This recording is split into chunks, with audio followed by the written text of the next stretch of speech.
Selamat pagi adik-adik yang kekasih dalam Tuhan Yesus. Gimana kabarnya semua? Baik, dan kakak juga berharap semua baik-baiknya, tetap jaga kesehatan. Nah, kita tadi sudah mengangkat pujian, kita sudah melompat, kita sudah menari buat Tuhan. Waktunya kita mendengar kebenaran firman Tuhan. Biarlah semua pujian adik-adikku yang kekasih dalam Tuhan untuk hormat kemuliaan bagi nama Tuhan.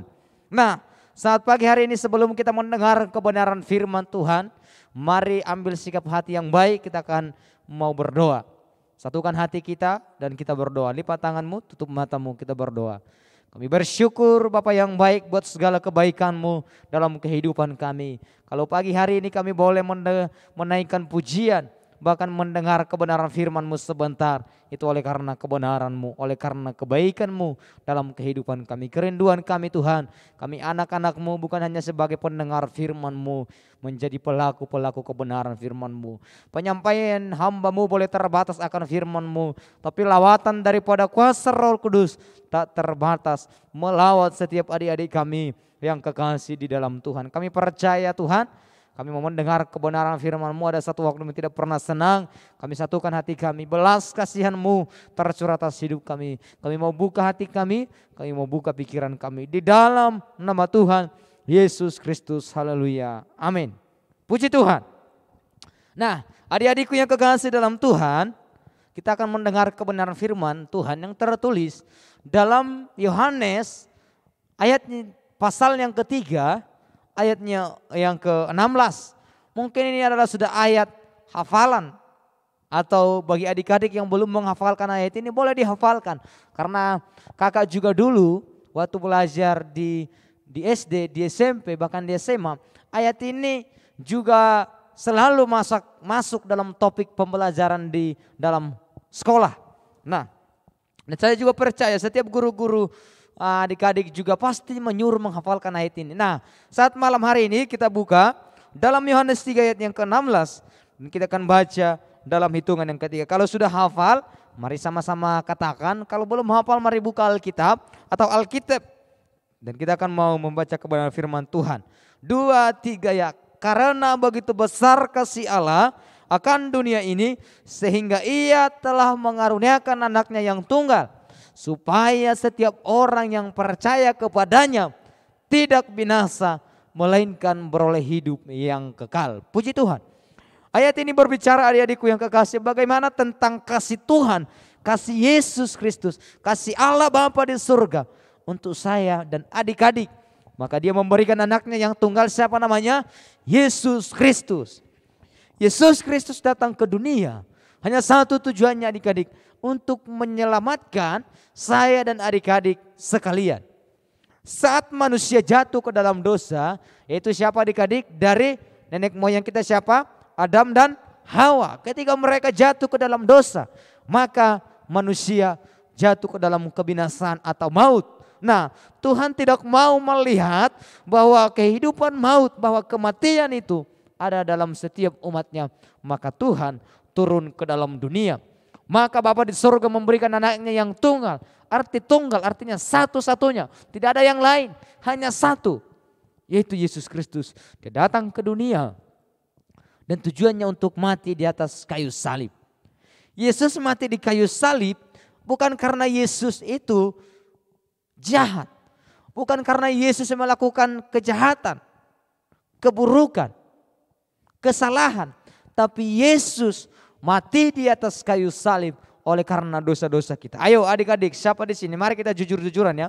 Siapa di sini yang sering melawan orang tua? Ayo. Siapa di sini yang sering berbohong tentang uang jajan? Yang berbohong kepada teman, mencuri. Ayo. Adik-adikku yang kekasih dalam Tuhan Yesus Kristus. Hari-hari ini kita perlu menyadari adik-adikku, setiap apa yang kita kerjakan, dosa-dosa yang kita kerjakan, ketika kita percaya seperti ayat ini, barang siapa percaya akan menerima kehidupan. Orang percaya.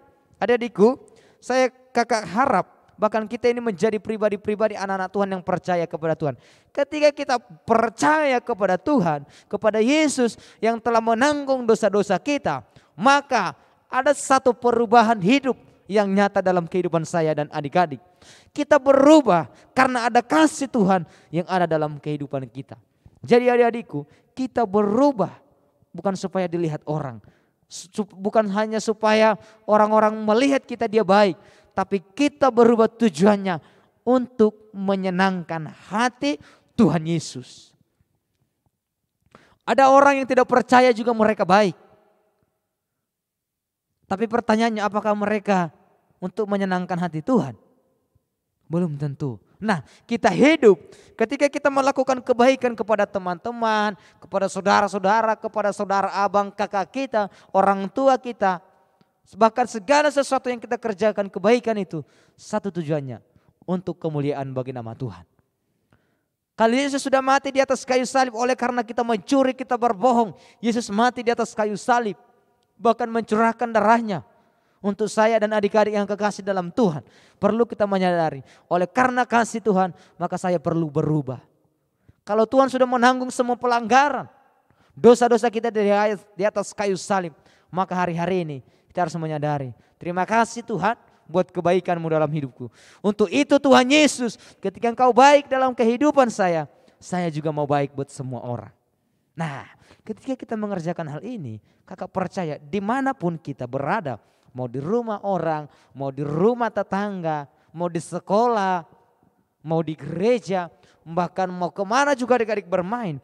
Kalau adik-adik menanamkan dalam pikiran, saya melakukan hal yang baik, saya jujur kepada orang karena Yesus mati buat saya. Karena Yesus telah berkorbankan nyawanya untuk saya, karena darah Yesus tercurah di atas kayu salib buat saya, maka saya perlu berubah. Berubahnya harus seperti ini. Dari dulunya yang tidak percaya Tuhan, dari dulunya kita yang masih nakal, ketika kita menyadari, oh oleh karena Tuhan Yesus mati di kayu salib buat saya, yang dulunya suka mencuri, hari-hari ini jangan mencuri lagi. Kalau yang dulunya suka mengejek teman, hari-hari ini ketika mendengar firman Tuhan ini menjadi berubah. Saya tidak mau dan saya akan belajar untuk tidak mengejek teman. Kalau dulunya nakal kepada orang tua, tidak mau disuruh orang tua, hari-hari ini saya mau belajar melakukan apa yang perintahkan orang tua. Agar bahwa kasih Tuhan itu tinggal dalam saya dan setiap adik-adik yang kekasih. Jadi kita berubah karena kasih Tuhan. Kita berubah untuk menyenangkan hati Tuhan. Jadi kita berubah bukan untuk orang-orang melihat kita dia hebat, bukan. Tapi supaya kita mempermuliakan nama Tuhan. Nah, adik-adikku yang kekasih dalam Tuhan Yesus Kristus. Mungkin adik-adik merasa mungkin yang di SMP, di SMA. Kak, tapi hari-hari ini saya sudah jatuh ke dalam dosa. Begitu banyak dosa-dosa yang saya kerjakan. Apalagi yang di SMP, di SMA. Kakak yakin mungkin sudah ada yang mau melihat situs-situs porno, situs-situs apalah itu. Adik-adikku yang kekasih, hentikan persoalan hal-hal yang seperti itu. Karena itu merusak. Orang-orang yang masih hidup dalam kehidupan yang seperti ini, artinya dia belum menyadari kalau hidupnya sudah ditebus oleh Tuhan di atas kayu salib. Jadi mungkin mereka, Kak, gak mungkin saya bisa berubah. Saya kan kemarin baru melakukan dosa. Saya kan sudah melakukan dosa, berbohong, mencuri, hal apapun. Adik-adikku, engkau dikasihi Tuhan. Tuhan sudah menebus saya dan adik-adik 2000 tahun yang lalu. Hari ini kita perlu menyadari begitu besar kasih Tuhan atas saya dan adik-adik. Maka saya dan adik-adik akan berubah. Nah, ketika kita berubah akan menghasilkan buah. Nah, buah inilah yang orang-orang melihat. Loh, dia kok berubah ya? Semenjak dia hari-hari ini suka beribadah, semenjak dia mengenal Tuhan lebih baik, dia berubah hari-hari ini. Bahkan orang berkata, kenapa kau hari-hari ini berubah? Kenapa hari-hari ini buahmu itu semakin banyak hari-hari ini? Orang-orang semakin senang dengan adik-adikku yang kekasih. Karena apa? Adik-adikku, bahkan ketika orang bertanya seperti itu, adik-adik boleh berkata, karena Yesus mati buat saya. Karena Yesus menanggung semua pelanggaran, dosa-dosa yang saya telah perbuat di atas kayu salib. Jadi adik-adikku, kalau Tuhan Yesus tidak datang untuk mati di atas kayu salib, maka hidup kita akan menuju kepada kematian. Api neraka, di api neraka adalah pembakaran yang kekal. Dibakar selama-lamanya, tidak mati. Bayangkan adik-adik. Jadi adik-adikku, kalau kita masuk api neraka, akan dibakar selama-lamanya, tidak ada waktu lagi di sana. selama-lamanya dibakar. Nah, siapa yang mau masuk dalam neraka? Ayo. Gak ada, tentunya gak ada yang masuk neraka. Tapi siapa yang mau masuk surga? Semua ingin masuk surga. Ketika adik-adik ingin masuk surga, percaya akan Tuhan Yesus dan imani, bahkan percaya dalam hatimu bahwa Yesus datang ke dunia untuk tebus saya dan saudara. Amin. Amin. Nah, inilah yang perlu kita renungkan dan kita berubah, berbuah oleh karena Yesus telah mati buat saya dan adik-adik. Kalau hari-hari ini persoalan adik-adik makin berat, makin besar. Mungkin Kak, saya kan tidak salah, tapi orang tua ngomelin terus-terus. Kak, kalau hari-hari ini saya hari-hari ini tidak punya teman lagi, bagaimana rasanya, kan gak enak loh Kak, bagaimana. Adik-adikku yang kekasih, kalau semua meninggalkan adik-adik, ingat ada satu pribadi, oknum yang tidak pernah meninggalkan saya dan adik-adik. Bahkan nyawanya pun telah diserahkan buat saya dan adik-adik. Itu siapa? Yesus Kristus. Dalam Matius yang ke-11 ayat 28, marilah kepada aku semua yang letih lesu dan berbeban berat, maka aku akan memberikan kelegaan. Adik-adikku, kalau kau hari-hari bergumul buat orang tua, mari datang kepada Tuhan. Kalau hari-hari ini kau bergumul buat temanmu supaya dia berubah, kalau engkau hari-hari ini bergumul buat saudara-saudaramu supaya mereka lebih baik, mari datang kepada Tuhan. Mungkin adik-adikku, kalau kau hanya berkata kau seperti ini, kau jahat seperti ini, mungkin mereka akan mengomel, bahkan mereka akan menilaimu. Tapi kalau hari-hari ini engkau berkata seperti itu, engkau berlutut di hadapan Tuhan, engkau datang di hadapan Tuhan, berseru kepada Tuhan, lihat pertolongan Tuhan dinyatakan atas saya dan adik-adik. Kuasa Tuhan tidak akan dibatasi oleh karena kita masih muda. Kuasa Tuhan tidak hanya orang-orang tua saja yang menikmati, tapi kuasa Tuhan dinyatakan bagi setiap orang yang percaya dan ketika mau melakukan kebenaran firman Tuhan. Ketika adik-adik hari ini mau melakukan kebenaran firman Tuhan, berubah dan berbuah, bahkan datang kepada Tuhan, lihat pertolongan daripada Tuhan nyata atas saya dan adik. Puji Tuhan, inilah yang menjadi renungan kita saat pagi hari ini. Jadi kalau adik-adik, mari kita hafalkan ayat ini. Kita bacakan buat yang terakhir kali ya. Bahkan sambil dihafal, kalau bisa ini dihafal sampai lengket di otaknya ini. Jangan di luar kepala ya, kalau di luar kepala itu berarti gak diingat. Harus nempel di dalam otak. 2, 3 ya. Karena begitu besar kasih Allah akan dunia ini, sehingga ia telah mengaruniakan anaknya yang tunggal, supaya setiap orang yang percaya kepadanya tidak binasa, melainkan beroleh hidup yang kekal. Kita ulang lagi ayat ini, nanti dikatakan dunia ini kita ganti dengan nama kita ya. Jadi contohnya kayak gini, karena begitu besar kasih Allah akan Laijen, maka oke, begitu ya adik-adik ya. Mari kita baca sama-sama, gantikan dunia ini menjadi nama adik-adik. 2, 3 ya. Karena begitu besar kasih Allah akan Laijen, sehingga ia telah mengaruniakan anaknya yang tunggal, supaya setiap orang yang percaya kepadanya tidak binasa, melainkan beroleh hidup yang kekal. Puji Tuhan. Inilah yang menjadi perenung. Mari tutup Alkitab, mari ambil waktu sejenak.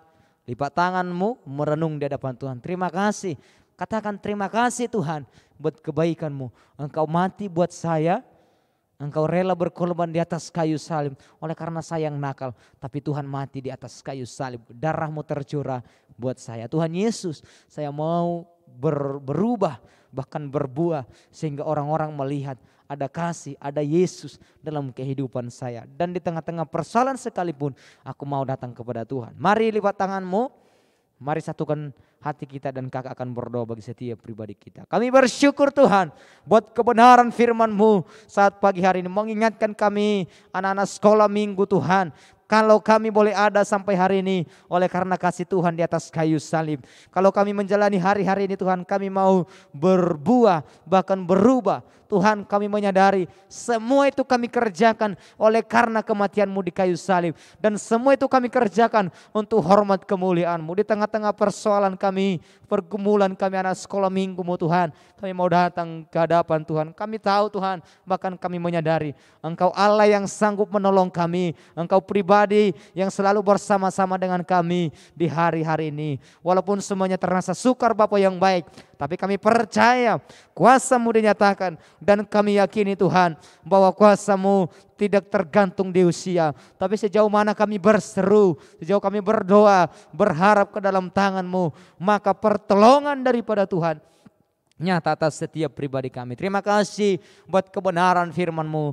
Kami boleh diingatkan Tuhan bahwa kehidupan kami berarti oleh karena kematian-Mu di kayu salib. Terima kasih Bapa yang baik. Kami anak-anak-Mu bukan hanya sebagai pendengar firman-Mu, tapi kami menjadi pelaku kebenaran firman-Mu di akhir zaman ini. Terima kasih Bapa yang baik. Segala cita-cita masa depan kami pertaruhkan ke dalam tangan-Mu. Di dalam nama Tuhan Yesus Kristus kami berdoa dan bersyukur. Sama-sama katakan amin. Puji Tuhan. Adik-adik, bagi yang menonton bahkan mungkin boleh di komentar atau boleh di like, subscribe, supaya kakak-kakak sekolah minggu bisa melihat siapa-siapa aja yang terus rutin untuk mengikuti ibadah anak sekolah minggu. Puji Tuhan, sampai berjumpa di lain waktu lagi. Haleluya, dadah.